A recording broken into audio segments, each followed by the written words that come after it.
இங்க ஒருத்தன் அடிச்சு புடிச்சு மழையில கையில 2 காஃபி எடுத்துட்டு காருக்கு நேரா போறான். தான் கல்யாணம் பண்ணிக்க போற பொண்ணு கார்ல இருக்குன்னு சொல்லி அவளுக்கு காஃபியை வாங்கிட்டு போறான். இந்த மாதிரி சமயத்துல கார் உள்ள அவளை காணோம்னு சொல்லி இவர் பயங்கரமா டென்ஷன் ஆகுறாரு. சரி ரெஸ்ட் ரூம் தான் போயிருப்பாரு அப்படின்ற மாதிரி கொஞ்ச நேரம் வெயிட் பண்ணி பாக்குறாரு.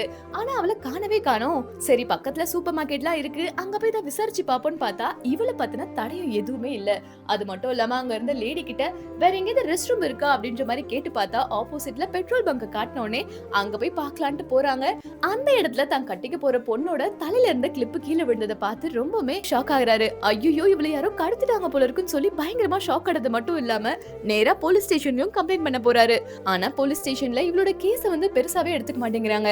உங்க 2 பேருக்குள்ள ஏதாவது சண்டை இருக்கும், தயவு செஞ்சு நீங்களே பேசி தீர்த்துக்கோங்க அப்படின்ற மாதிரி தான் சொல்றாங்களே தவிர அவங்க விசாரிக்க மாட்டேங்கிறாங்க.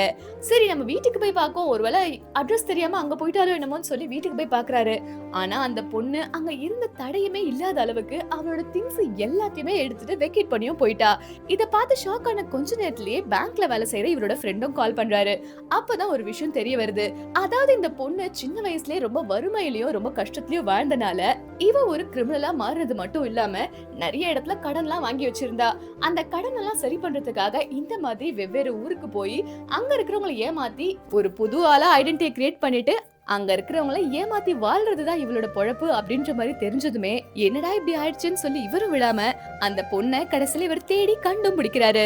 நாளுக்கு நாள் நம்மள நிறைய பேர் ஒவ்வொரு விதமான ஸ்கேம்ல மாட்டிட்டே தான் இருக்கும். இன்னும் ஃபியூச்சர்ல இந்த மாதிரி ஸ்கேம்ஸ்லாம் இன்னும் அதிகமாயிட்டே தான் போகணும். அதுக்காக நம்ம தான் நம்மள தற்காத்து கொள்ளணும்.